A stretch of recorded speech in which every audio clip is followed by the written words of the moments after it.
Στην καρδιά μιας μεγάλης πόλης υπήρχε ένα πάρκο όπου κάθε βράδυ συνέβαινε κάτι μυστηριώδες. Ένα κοριτσάκι, όχι μεγαλύτερο από 3 ετών, ερχόταν στο πάρκο όταν όλοι οι άλλοι είχαν πάει στα σπίτια τους.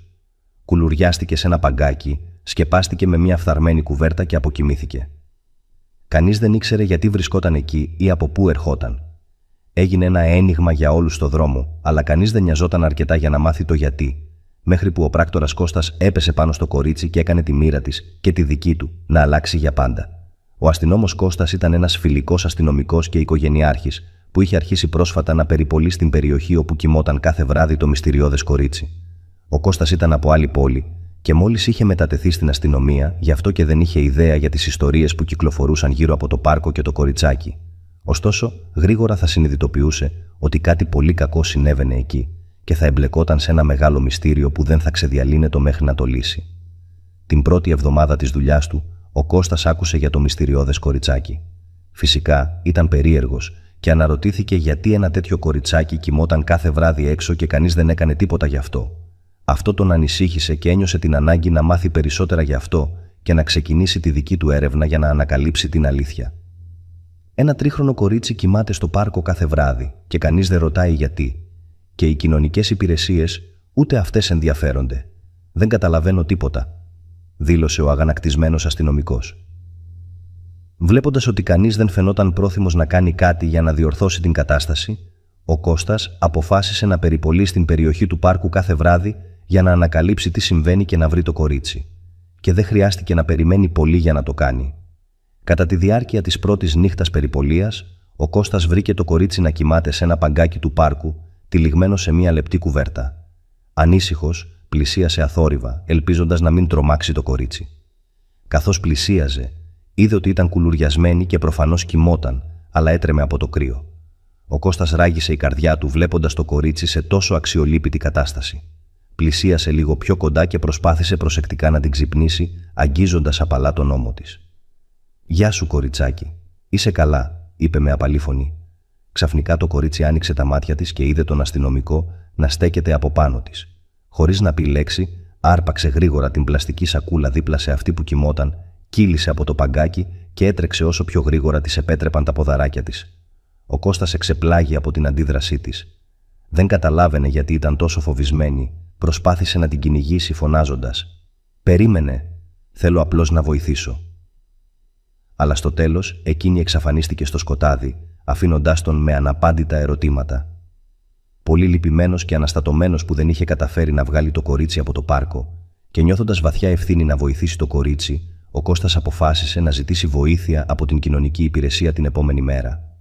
Ήθελε να μάθει περισσότερα για αυτήν, πιστεύοντας ότι οι αρχές μπορεί να είχαν χρήσιμες πληροφορίες που θα έριχναν φως στο μυστήριο γύρω από το κορίτσι. Αλλά δεν είχαν. Προς έκπληξή του, οι κοινωνικές υπηρεσίες δεν είχαν κανένα αρχείο για την ύπαρξη του κοριτσιού. Αυτό ενόχλησε ακόμη περισσότερο τον αστυνομικό, ο οποίος συνειδητοποίησε ότι το μυστήριο του μικρού κοριτσιού στο πάρκο θα μπορούσε να είναι βαθύτερο και ότι θα έπρεπε να βιαστεί να μάθει όλη την αλήθεια. Ως εκ τούτου, αποφάσισε να συνεχίσει τις νυχτερινές περιπολίες του και να προσπαθήσει να πλησιάσει το κορίτσι και να κερδίσει την εμπιστοσύνη της, κάτι που δεν θα ήταν εύκολο και θα του έπαιρνε πολύ περισσότερο χρόνο από ό,τι είχε φανταστεί. Τη νύχτα μετά την πρώτη του συνάντηση, ο Κώστας βρήκε και πάλι το κορίτσι να κοιμάται στο πάρκο. Βρισκόταν σε μία άλλη, πιο απομονωμένη περιοχή, προσπαθώντας να μην αφήσει την αστυνομία να τη βρει τόσο εύκολα όσο το προηγούμενο βράδυ. Αλλά όλα τα υπόλοιπα παρέμεναν τα ίδια. Η κοπέλα κοιμόταν ειρηνικά παρά το τσουχτερό κρύο εκείνο το βράδυ, χωρίς να αντιλαμβάνεται την παρουσία του. Ο πράκτορας ήταν πιο προσεκτικός αυτή τη φορά, προσπαθώντας να μην την τρομάξει, αλλά μάταια. Μόλις πλησίασε πολύ κοντά της, εκείνη άνοιξε τα μάτια της έντρομη. Βλέποντάς τον ξανά εκεί, άρπαξε την τσάντα της και έτρεξε στο σκοτάδι. «Πάντα ξεφεύγει, αλλά δεν το βάζω κάτω», είπε στον εαυτό του ο πράκτορας Κώστας, αναστατωμένος που δεν είχε καταφέρει ακόμα να πλησιάσει την κοπέλα και να της μιλήσει έστω και για λίγα λεπτά. Τις επόμενες μέρες, ο Κώστας ήξερε ότι έπρεπε να αλλάξει στρατηγική, αν ήθελε να προσεγγίσει την κοπέλα χωρίς να το σκάσει. Και έτσι την επόμενη εβδομάδα αποφάσισε ότι την επόμενη φορά που θα προσπαθούσε να προσεγγίσει το κορίτσι στο πάρκο, δεν θα το έκανε μόνος του. Ο συνεργάτης του στην περιπολία, η αστυνομικός Ξένια, θα τον βοηθούσε. Και μόλις η κοπέλα έτρεχε έξω, εκείνη θα περίμενε στην απέναντι πλευρά του πάρκου για να την αναχαιτήσει. Και αυτό ακριβώς συνέβη. Όταν ο αστυνομικός και ο συνεργάτης του επέστρεψαν για να αναζητήσουν το κορίτσι μέσα στη νύχτα, εκείνη έτρεξε και πάλι μακριά από τον αστυνομικό Κώστα με πλήρη ταχύτητα. Ωστόσο η κοπέλα δεν περίμενε ότι ένα άλλο άτομο θα την περίμενε στην άλλη πλευρά του πάρκου και αυτή τη φορά ήταν αδύνατο να το σκάσει και να εξαφανιστεί αθέατη, όπως είχε κάνει τις προηγούμενες φορές. Η Ξένια ήταν μια συμπονετική πράκτορας με πολλά χρόνια εμπειρίας πίσω της στην επίλυση κάθε είδους προβλημάτων, οπότε ο Κώστας της εμπιστεύτηκε την ευαίσθητη αποστολή. Όταν σταμάτησε το παιδί και την πλησίασαν, η Ξένια της μίλησε με καθησυχαστικό τόνο, διαβεβαιώνοντάς την ότι ήταν εκεί για να βοηθήσουν και όχι για να της κάνουν κακό. Το παιδί ωστόσο εξακολουθούσε να είναι φοβισμένο και άρχισε να φωνάζει για βοήθεια. Κατανοώντας την ανάγκη να χειριστεί την κατάσταση με ήπιο τρόπο, η Ξένια ατσάλωσε την υπομονή της και πλησίασε προσεκτικά το φοβισμένο κορίτσι με ήρεμη και καθησυχαστική στάση. «Δεν είμαστε εδώ για να σου κάνουμε κακό. Θέλουμε απλώς να βεβαιωθούμε ότι είσαι ασφαλής. Το όνομά μου είναι Ξένια και είμαι αστυνομικός. Σου υπόσχομαι ότι μαζί μου δεν θα σου συμβεί τίποτα κακό. Αυτός είναι ο συνεργάτης μου, ο Κώστας. Είναι καλός άνθρωπος, το υπόσχομαι. Έχε μας εμπιστοσύνη». Καθώς άκουγε τη Ξένια να μιλάει, σιγά σιγά το κορίτσι άρχισε να ηρεμεί και έδειχνε να τους εμπιστεύεται λίγο περισσότερο και τις προθέσεις τους να τη βοηθήσουν. Οι πράκτορες της είπαν ότι θα την πήγαιναν σε μια κοντινή καφετέρια για ζεστό κακάο και η υπόσχεση για ζεστό κακάο και κάτι να φάει φάνηκε να την ενδιαφέρει πολύ, γιατί χαμογέλασε ελαφρά και έγνεψε το κεφάλι της. Τα πράγματα είχαν αρχίσει να βελτιώνονται, αλλά ένα σπαρακτικό μυστικό επρόκειτο να διαλύσει τα αρχικά σχέδια αυτών των δύο φιλότιμων αστυνομικών.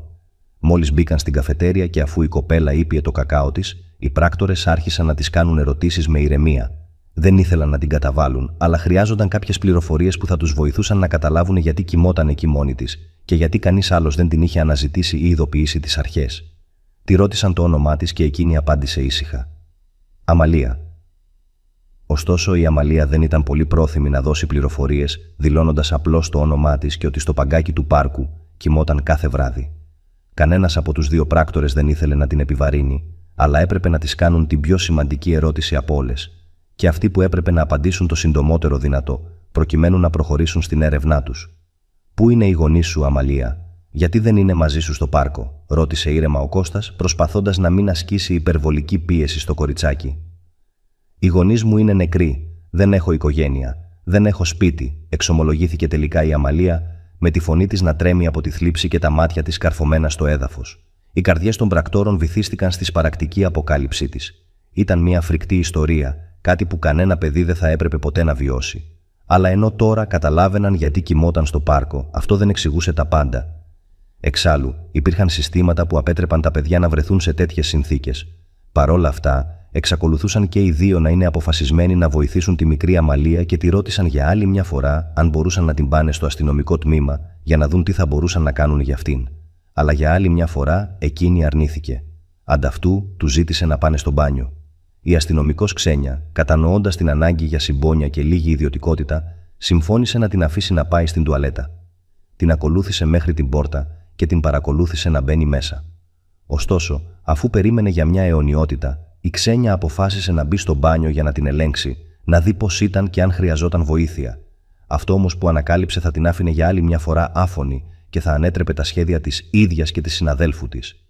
Για άλλη μια φορά, η Αμαλία είχε δραπετεύσει επιδέξια από ένα μικρό παράθυρο του μπάνιου. Όταν οι δύο αστυνομικοί έτρεξαν έξω από την καφετέρια για να προσπαθήσουν να τη βρουν, την είδαν να τρέχει ξανά και να εξαφανίζεται μέσα στη νύχτα πριν προλάβουν να την προλάβουν.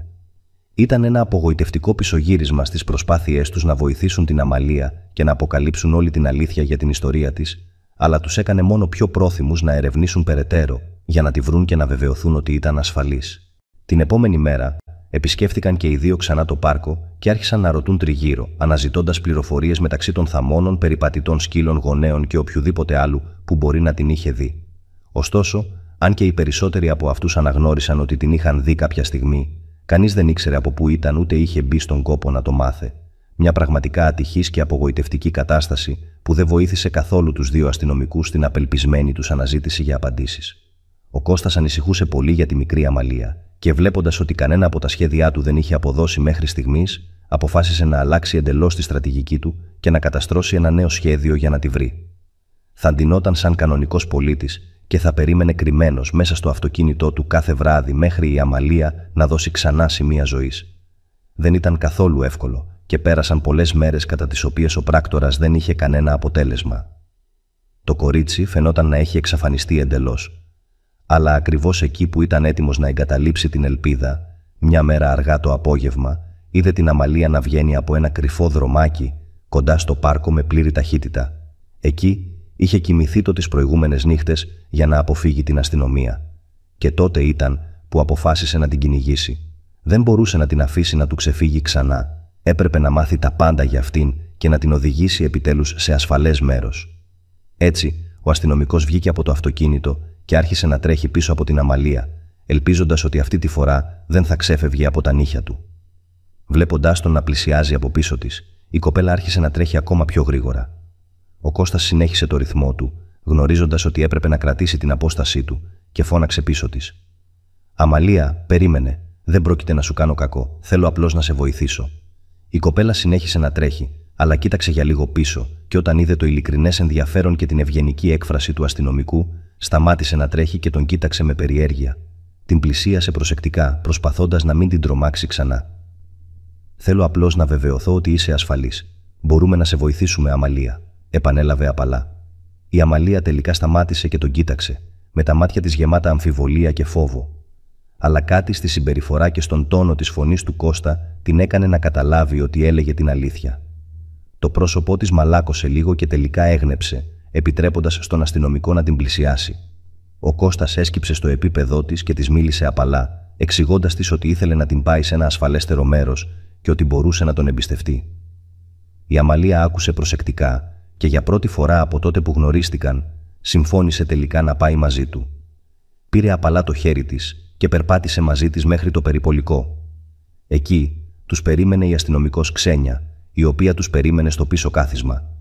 Χαμογέλασε καθησυχαστικά στην Αμαλία, κάνοντάς την να νιώθει πιο ασφαλής με την παρουσία των δύο ευγενικών αστυνομικών που είχαν καταφέρει επιτέλους να την προσεγγίσουν και να κερδίσουν την εμπιστοσύνη της. Οι μακρές και βασανιστικές νύχτες της Αμαλίας, που κοιμόταν μόνη της στο πάρκο και στους δρόμους, έφτασαν επιτέλους στο τέλος τους. Ο Κώστας και η Ξένια την πήγαν σε ένα καταφύγιο όπου θα μπορούσε να λάβει την κατάλληλη φροντίδα, ζεστασιά και προσοχή. Φρόντισαν να ενημερωθούν οι κοινωνικές υπηρεσίες, ξεκινώντας μια ενδελεχή έρευνα για το ιστορικό και την κατάστασή της. Τις επόμενες ημέρες, καθώς η Αμαλία άρχισε να εμπιστεύεται όλο και περισσότερο τους αστυνομικούς, σταδιακά έμαθαν τις λεπτομέρειες του τραγικού παρελθόντος της και ανακάλυψαν ότι την είχαν εγκαταλείψει και την είχαν αφήσει μόνη της να φροντίζει τον εαυτό της. Η επιμονή τους και η συμπονετική τους προσέγγιση δεν είχαν μόνο σώσει την Αμαλία από μια σκληρή και αβέβαιη ζωή στους δρόμους, αλλά είχαν επίσης διαλευκάνει ένα μυστήριο που τους είχε προβληματίσει και τους είχε στεναχωρήσει βαθιά. Η δέσμευση των αστυνομικών να την βρουν και να της προσφέρουν μια καλύτερη ζωή έγινε μια εμπνευσμένη ιστορία αφοσίωσης, ενσυναίσθησης και του βαθύτατου αντίκτυπου που μπορεί να έχει μια και μόνο πράξη καλοσύνης στη ζωή ενός ανθρώπου. Η μικρή Αμαλία, που ήταν μόνη και ευάλωτη στο πάρκο για τόσο καιρό, είχε επιτέλους μια ευκαιρία για ένα καλύτερο μέλλον. Και παρόλο που το ταξίδι ήταν μακρύ και δύσκολο, η αφοσίωση και η συμπόνια των αξιωματικών Κώστα και Ξένια εξασφάλισαν ότι δεν θα χρειαζόταν πλέον να αντιμετωπίσει τον κόσμο μόνη της. Η αταλάντευτη αποφασιστικότητά τους να βοηθήσουν την Αμαλία είχε κάνει μόνιμη διαφορά στη ζωή της, δίνοντάς της την ελπίδα και την ασφάλεια που της άξιζε. Καθώς η Αμαλία εγκαθίστατο στο καταφύγιο, άρχισε σιγά σιγά να ανοίγεται στο ευγενικό προσωπικό και τους κοινωνικούς λειτουργούς που τη φρόντιζαν πλέον. Ήταν ακόμα λίγο επιφυλακτική απέναντι στους ξένους, αλλά άρχισε να δείχνει σημάδια του ανθεκτικού και έξυπνου μικρού κοριτσιού που πραγματικά ήταν. Έκανε φίλους με άλλα παιδιά στο καταφύγιο και άρχισε να πηγαίνει σε ένα τοπικό νηπιαγωγείο, όπου μπορούσε να μάθει και να παίξει σε ένα ασφαλές περιβάλλον. Οι αξιωματικοί Κώστας και Ξένια συνέχισαν να επισκέπτονται τακτικά την Αμαλία και έγιναν έμπιστοι φίλοι και κηδεμόνες της. Ήθελαν να διασφαλίσουν ότι ήξερε ότι δεν ήταν μόνη της και ότι ήταν αποφασισμένοι να τη βοηθήσουν να περάσει αυτή τη δύσκολη μετάβαση. Οι επισκέψεις αυτές έγιναν κορυφαία στιγμή για την Αμαλία, η οποία πλέον ανυπομονούσε να δει τους δύο αστυνομικούς που την είχαν σώσει από τη μοναχική της ύπαρξη. Κατά τη διάρκεια μιας από τις επισκέψεις τους, η Αμαλία αισθάνθηκε τελικά αρκετά άνετα ώστε να μοιραστεί περισσότερα για το παρελθόν της. Τους μίλησε για τους γονείς της, οι οποίοι είχαν πεθάνει σε αυτοκινητιστικό δυστύχημα όταν εκείνη ήταν μόλις μωρό. Ζούσε με μια ηλικιωμένη θεία της, η η οποία μετά βίας μπορούσε να φροντίσει τον εαυτό της, πόσο μάλλον ένα παιδί. Όταν η θεία της πέθανε, η Αμαλία είχε μείνει εντελώς μόνη της, χωρίς άλλη οικογένεια για να στραφεί. Είχε περιπλανηθεί στους δρόμους μέχρι που βρήκε το πάρκο, όπου είχε φτιάξει το προσωρινό της σπίτι. Με αυτές τις νέες πληροφορίες, οι κοινωνικές υπηρεσίες άρχισαν να αναζητούν τυχόν μέλη της ευρύτερης οικογένειας που θα μπορούσαν να φιλοξενήσουν την Αμαλία. Εργάστηκαν επίσης για να της βρουν μια στοργική ανάδοχη οικογένεια που θα μπορούσε να της προσφέρει τη σταθερότητα και τη φροντίδα που χρειαζόταν απεγνωσμένα. Ο Κώστας και η Ξένια συγκινήθηκαν βαθιά από την ιστορία της Αμαλία και ήταν πιο αποφασισμένοι από ποτέ να διασφαλίσουν ότι θα βρει ένα αγαπημένο και μόνιμο σπίτι. Συνεργάστηκαν στενά με τους κοινωνικούς λειτουργούς, παρέχοντας κάθε πληροφορία και υποστήριξη που μπορούσαν για να επιταχύνουν τη διαδικασία. Μια μέρα έλαβαν τα νέα για τα οποία ήλπιζαν. Ένα υπέροχο ζευγάρι, ο Μάρκος και η Στέλλα, είχαν εκδηλώσει ενδιαφέρον για την αναδοχή της Αμαλίας. Είχαν ένα ζεστό και φιλόξενο σπίτι και ήταν έμπειροι ανάδοχοι γονείς που είχαν ήδη φροντίσει αρκετά παιδιά που είχαν ανάγκη. Ήταν ενθουσιασμένοι με την πιθανότητα να δώσουν στην Αμαλία το αγαπημένο οικογενειακό περιβάλλον που της άξιζε. Η γνωριμία κανονίστηκε προσεκτικά. Η Αμαλία ήταν αρχικά ντροπαλή και διστακτική, αλλά ο Μάρκος και η Στέλλα ήταν υπομονετικοί και ευγενικοί μαζί της. Ξόδεψαν χρόνο για να τη γνωρίσουν, παίζοντας παιχνίδια και διαβάζοντας ιστορίες, κάνοντάς την να νιώσει ασφάλεια και εκτίμηση. Σταδιακά η Αμαλία άρχισε να τους συμπαθεί και τα ντροπαλά της χαμόγελα μετατράπηκαν σε χαχανιτά και γέλια. Ο Κώστας και η Ξένια ήταν πανευτυχείς που έβλεπαν την Αμαλία να ανθίζει υπό τη φροντίδα. Συνέχισαν να την ελέγχουν, διασφαλίζοντας ότι ήξερε ότι ήταν πάντα εκεί για εκείνη. Ο δεσμός τους με την Αμαλία παρέμεινε ισχυρός και έγιναν αγαπημένοι φίλοι της οικογένειας. Καθώς περνούσαν οι μήνες, η Αμαλία ευημερούσε στο νέο της σπίτι. Ξεκίνησε το σχολείο και έκανε νέους φίλους, αριστεύοντας τις σπουδές της και απολαμβάνοντας τα χόμπι της. Το γέλιο και η χαρά της γέμιζαν το σπίτι και ήταν σαφές ότι είχε βρει την αγαπημένη οικογένεια που αναζητούσε. Ένα ηλιόλουστο απόγευμα, οι γονείς μαζί με την Αμαλία, τον Κώστα και τη Ξένια συγκεντρώθηκαν σε ένα τοπικό πάρκο, το ίδιο πάρκο όπου η Αμαλία είχε κάποτε κοιμηθεί μόνη της. Έκαναν ένα μικρό πικνίκ για να γιορτάσουν το νέο ξεκίνημα της Αμαλία και το απίστευτο ταξίδι που τους είχε φέρει όλους μαζί. Η Αμαλία έτρεχε τριγύρω, έπαιζε και γελούσε, μια απόδειξη της ανθεκτικότητας του ανθρώπινου πνεύματος και της βαθιάς επίδρασης της καλοσύνης και της συμπόνιας. Καθώς ο ήλιος έδιε, ρίχνοντας μια ζεστή λάμψη πάνω από το πάρκο, ο Κώστας και η Ξένια κάθισαν μαζί, παρακολουθώντας την Αμαλία να παίζει. Ένιωσαν μια βαθιά αίσθηση ικανοποίησης και υπερηφάνειας, γνωρίζοντας ότι είχαν κάνει τη διαφορά στη ζωή της. Της είχαν δώσει μια ευκαιρία για ένα καλύτερο μέλλον και με αυτόν τον τρόπο είχαν επιβεβαιώσει την πίστη τους στη δύναμη της ανθρωπιάς και στη σημασία του να μην εγκαταλείπεις ποτέ όσους έχουν ανάγκη.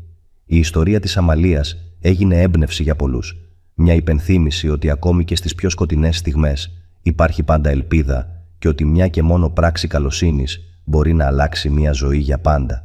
Και καθώς τα αστέρια άρχισαν να λάμπουν στον νυχτερινό ουρανό, η Αμαλία κοίταξε ψηλά και ψιθύρισε ένα σιωπηλό ευχαριστώ στους δύο αστυνομικούς που την έσωσαν και της έδωσαν μια νέα πνοή στη ζωή. Μια νέα πνοή στη ζωή. Μια νέα πνοή στη ζωή.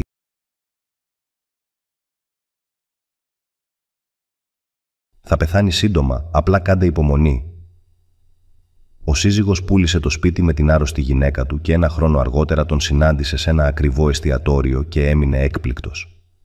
Ο Μιχάλης είχε πολύ καλή διάθεση καθ' όλη τη διάρκεια της εργάσιμης ημέρας. Ο άνδρας είχε πολύ καιρό να νιώσει τέτοια πνευματική ανάταση, η οποία τον ενέπνευσε και τον έκανε να χαμογελάει συνέχεια. Η υπέροχη διάθεσή του οφειλόταν στο γεγονός ότι ο Μιχάλης επρόκειτο να πραγματοποιήσει μια εξαιρετικά επικερδή συμφωνία για την απόκτηση μιας πολυτελούς έπαυλης εκείνο το βράδυ. Ο άνδρας έριχνε συνεχώς μια ματιά στο ρολόι του, το οποίο έμοιαζε να έχει σταματήσει ή ο χρόνος έμοιαζε να κυλάει εξαιρετικά αργά. Τελικά, η εργάσιμη ημέρα είχε τελειώσει και ο Μιχάλης έσπευσε στη συνάντηση με τον ιδιοκτήτη του ακινήτου που ήθελε να διερευνήσει. Ο κύριος Κώστας θα χαρεί πολύ. Είναι ένα τόσο πολυτελές σπίτι και η τιμή είναι τόσο χαμηλή. Είναι περισσότερο δώρο παρά αγορά, σκέφτηκε χαρούμενα ο άντρας περιμένοντας τη μεγάλη συμφωνία. Ο Χρήστος, ο ιδιοκτήτης του σπιτιού, κρατούσε τα έγγραφα για την αγορά του σπιτιού και περίμενε ήδη τον Μιχάλη στη βεράντα. «Επιτέλους, είχα ήδη αρχίσει να ανησυχώ», είπε ο άντρας, απλώνοντας το χέρι του στον αγοραστή. «Συγγνώμη, έπρεπε να μείνω μέχρι αργά στη δουλειά. Ξέρετε, όλο αυτό το διάστημα δεν μπορούσα να μην ανησυχώ για ένα πράγμα. γιατί η τιμή για αυτό το σπίτι είναι 3 φορές χαμηλότερη από την τιμή της αγοράς, ρώτησε ο Μιχάλης, σφίγγοντας το χέρι του Χρήστου. Ο Χρήστος φάνηκε για μια στιγμή αποπροσανατολισμένος και μετά είπε: «Θα απαντήσω στην ερώτησή σου. Δεν είναι μυστικό. Αποφάσισα να μετακομίσω σε άλλη πόλη, οπότε δεν χρειάζομαι πια αυτό το σπίτι. Θα ήθελα να το πουλήσω το συντομότερο δυνατό. Αλλά αν υπάρχει κάτι που δεν σας αρέσει, είμαι σίγουρος ότι μπορώ να βρω άλλον αγοραστή». Φυσικά ο Μιχάλης δεν ήθελε να χάσει το σπίτι, οπότε συμφώνησε ευχαρίστως στη συμφωνία. Δεδομένου ότι τα έγγραφα για το σπίτι που του παρήχε ο Χρήστος δεν κίνησαν καμία υποψία, ο Μιχάλης δεν δίστασε ούτε δευτερόλεπτο πριν τα υπογράψει. Την επόμενη μέρα μετέφερε ολόκληρο το οφειλόμενο ποσό στον ιδιοκτήτη της έπαυλης και θεώρησε ότι η συμφωνία είχε ολοκληρωθεί. Με αφορμή την απόκτηση του πολύτιμου ακινήτου, ο Μιχάλης πήγε στο σούπερ μάρκετ, όπου αγόρασε ένα μπουκάλι καλό κρασί, ένα κουτί σοκολάτες και κάποιες άλλες λιχουδιές που τόσο αγαπούσε η φίλη του. Αφού μπήκε στο σπίτι, ο άνδρας θαύμασε το ευρύχωρο σαλόνι με το τζάκι και έναν τεράστιο πολυέλαιο πάνω από το κεφάλι του. «Επιτέλους έχω το δικό μου σπίτι. Είμαι 35 ετών και εξακολουθώ να κοιμάμαι σε φτηνά μοτέλ. Τώρα μπορώ να αρχίσω να σκέφτομαι να κάνω παιδιά. Δεν πειράζει που η σύντροφός μου δεν θέλει να γίνει μητέρα. Μόλις δει αυτό το σπίτι θα αλλάξει γνώμη», σκέφτηκε ο Μιχάλης πηγαίνοντας από δωμάτιο σε δωμάτιο. Όσο περισσότερο χρόνο περνούσε στο σπίτι, τόσο περισσότερο του άρεσε. Τελικά έφτασε στον δεύτερο όροφο, όπου είχαν γίνει πρόσφατα οι ανακαινήσεις, όπως και στον πρώτο όροφο. Ξαφνικά, καθώς περνούσε από ένα μισάνυχτο υπνοδωμάτιο, ο Μιχάλης άκουσε ένα υπόκοφο βογγιτό. Ο άντρας πάγωσε έκπληκτος και στη συνέχεια κοίταξε προσεκτικά μέσα. Ο Μιχάλης παραλίγο να λιποθυμήσει από αυτό που είδε. Στο υπνοδωμάτιο, μια αδυνατισμένη και χλωμή γυναίκα ήταν ξαπλωμένη στο πάτωμα της κρεβατοκάμαρας. Φορούσε πιτζάμες που έδιναν την εντύπωση ότι ζούσε σε αυτό το σπίτι. Αυτό είναι σίγουρα μια έκπληξη. Ποια άλλα μυστικά κρύβονται στους τοίχους αυτού του αρχοντικού, τώρα ξέρω γιατί η τιμή ήταν τόσο χαμηλή, σκέφτηκε ο Μιχάλης, σηκώνοντας την κοπέλα από το πάτωμα και βάζοντάς την στο κρεβάτι. «Ποιος είσαι και τι κάνεις στο σπίτι μου?» ψιθύρισε έκπληκτος ο άγνωστος. «Συγγνώμη, αλλά αυτό είναι το σπίτι μου τώρα. Μου το πούλησε ο Χρήστος», απάντησε ο Μιχάλης, σκεπάζοντας το κορίτσι με την κουβέρτα. «Ο άντρας μου έχει ήδη πουλήσει το σπίτι και εμένα μαζί με αυτό», είπε η γυναίκα, της οποίας τα μάτια ήταν τώρα γεμάτα δάκρυα. Αφού το άκουσε αυτό, ο Μιχάλης χλώμιασε και συνειδητοποίησε ότι μάλλον είχε πέσει θύμα απατεώνα.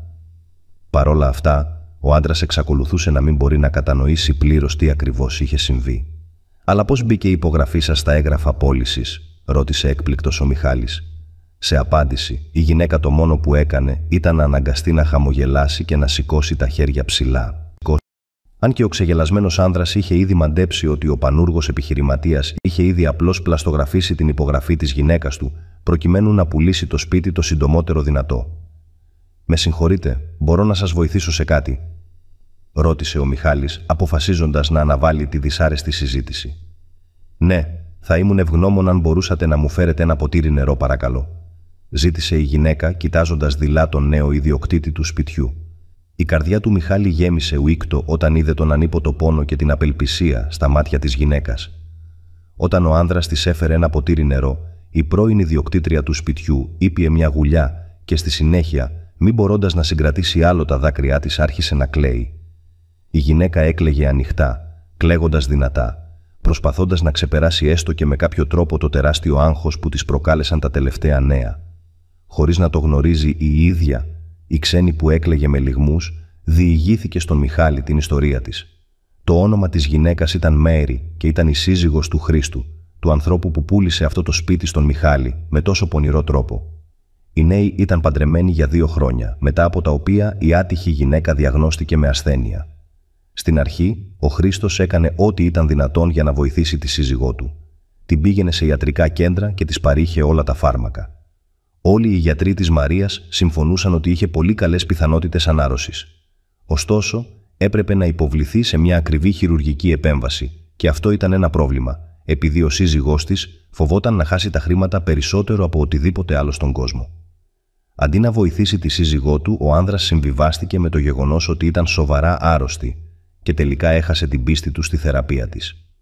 Ο Χρήστος την κλείδωσε στο σπίτι και επέστρεψε στη δουλειά του σαν να μην συνέβη τίποτα. Βέβαια, η Μέρη είχε ακόμα τη μητέρα της, αλλά είχε πρόσφατα παντρευτεί για δεύτερη φορά.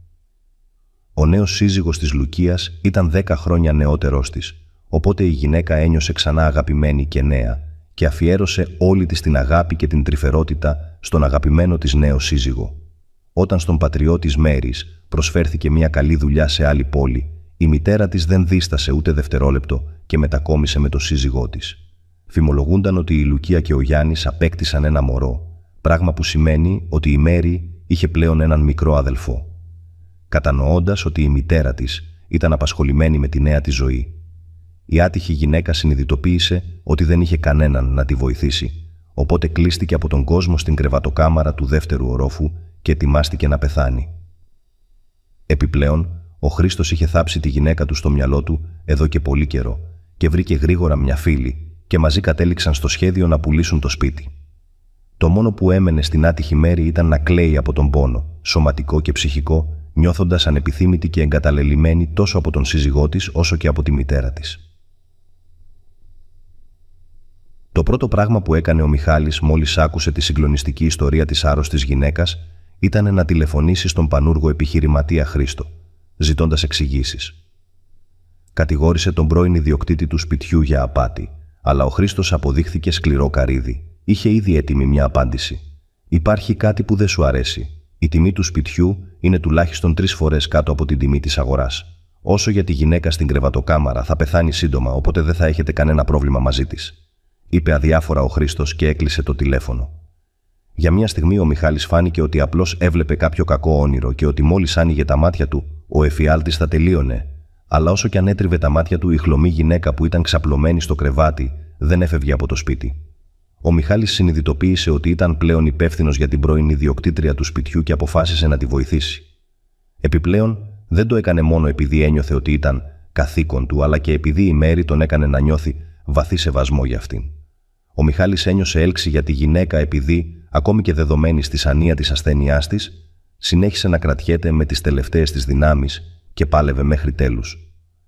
Φυσικά, η Μέρη απέρριψε αρχικά τη βοήθεια του Μιχάλη, φοβούμενη ότι θα την έκρινε ο νέος ιδιοκτήτης του σπιτιού, αλλά στη συνέχεια συνειδητοποίησε ότι δεν είχε άλλες επιλογές και άλλαξε γνώμη.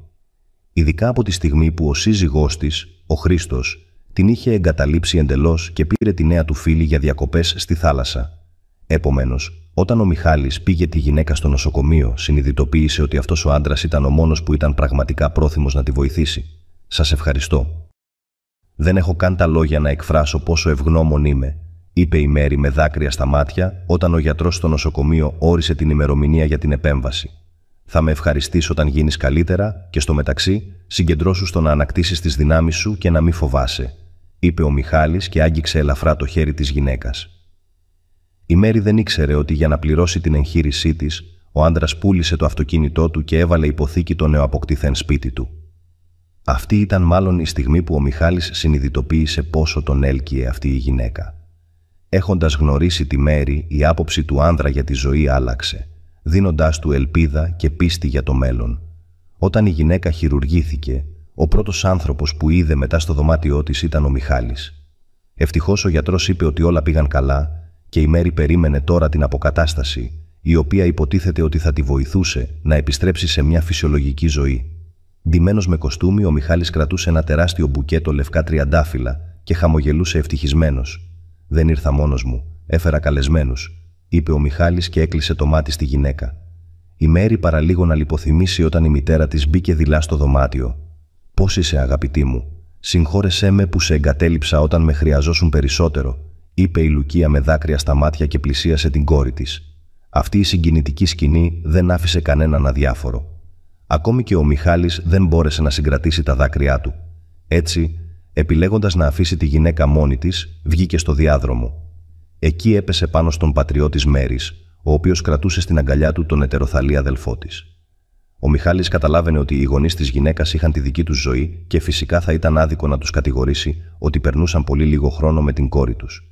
Η Μέρη πέρασε περίπου 1 μήνα στο νοσοκομείο και όταν ήρθε η ώρα να γυρίσει στο σπίτι της, ο Μιχάλης κάλεσε τη γυναίκα να μείνει στο σπίτι που της ανήκε για μεγάλο χρονικό διάστημα. Νιώθοντας μια ακαταμάχητη έλξη ο ένας για τον άλλον, οι νέοι άρχισαν να ζουν μαζί στο περιβόητο σπίτι, όπου Η ζωή τους ήταν πλέον γεμάτη αμοιβαία αγάπη και σεβασμό. Κάθε μέρα ο Μιχάλης ευχαριστούσε τη μοίρα που τον έφερε σε εκείνο το σπίτι και τον άφησε να γνωρίσει τη Μέρη. Ήταν έτοιμος να μετακινήσει βουνά για αυτήν και να πετύχει το ακατόρθωτο, και όντως το κατάφερε. 1 χρόνο μετά τη γνωριμία τους, οι νέοι έκαναν έναν σεμνό γάμο που έδεσε για πάντα τις ζωές τους. Ο Μιχάλης όχι μόνο παρεείχε στη γυναίκα του ό,τι χρειαζόταν, αλλά ήταν και αρκετά επιτυχημένος στη δουλειά του και έγινε επικεφαλής του τμήματος πωλήσεων σε μία από τις εταιρείες της πόλης. Μια μέρα, αποφασίζοντας να γιορτάσουν την επέτειο του γάμου τους, ο Μιχάλης πήρε τραπέζι σε ένα ακριβό εστιατόριο. Το δείπνο είχε τα πάντα, όμορφα λουλούδια, σαμπάνια, γκουρμέ πιάτα και φυσικά κεριά. Κοιτάζοντας το σύζυγό της με μάτια γεμάτα αγάπη, η Μέρη ένιωσε ευτυχισμένη και επιθυμητή. Το δείπνο πήγε υπέροχα και όταν το ζευγάρι ετοιμαζόταν να φύγει από το εστιατόριο, ήρθε πρόσωπο με τον εργάτη στην πόρτα. Το πρόσωπό του φάνηκε οικείο στη Μαρία. Κοιτάζοντας πιο προσεκτικά, η γυναίκα αναγνώρισε έκπληκτη τον εργάτη ως τον πρώτο της σύζυγο, τον Χρήστο, ο οποίος προσπαθούσε απεγνωσμένα να κρυφτεί, τραβώντας ένα καπέλο του μπέισμπολ πάνω από τα μάτια του. Φυσικά, η Μέρη δεν είχε καμία αμφιβολία ότι και ο πονηρός πρώην σύζυγός της την αναγνώριζε. Η γυναίκα δεν είπε στον Μιχάλη τι ήξερε, αλλά απλώς αγκάλιασε τον σύζυγό της και του έδωσε ένα καλό και παθιασμένο φιλί. Την ίδια στιγμή, δάκρυα γέμισαν τα μάτια του Χρήστου καθώς συνειδητοποίησε ότι εξαιτίας της πικρίας και της βλακείας του είχε χάσει ό,τι σημαντικό είχε στη ζωή του. Αφού πήγε τη φίλη του στον ωκεανό, ο Χρήστος σπατάλησε γρήγορα τις οικονομίες του και τα χρήματα που πήρε από την πώληση του σπιτιού. Συνειδητοποιώντας ότι πλέον ο Χρήστος ήταν απλώς ένας χρεοκοπημένος αποτυχημένος, η όμορφη κοπέλα του τον άφησε και έτρεξε να βρει έναν άλλο πλούσιο ανόητο. Και μόνο τώρα που δούλευε σκληρά στην κουζίνα, ο άντρας συνειδητοποίησε τι λάθος είχε κάνει εγκαταλείποντας την αγαπημένη του γυναίκα. Δυστυχώς, υπάρχουν πράγματα στη ζωή που δεν μπορούν να διορθωθούν και η ιστορία της χρεοκοπίας του Χρήστου είναι μια τέλεια απόδειξη γι' αυτό.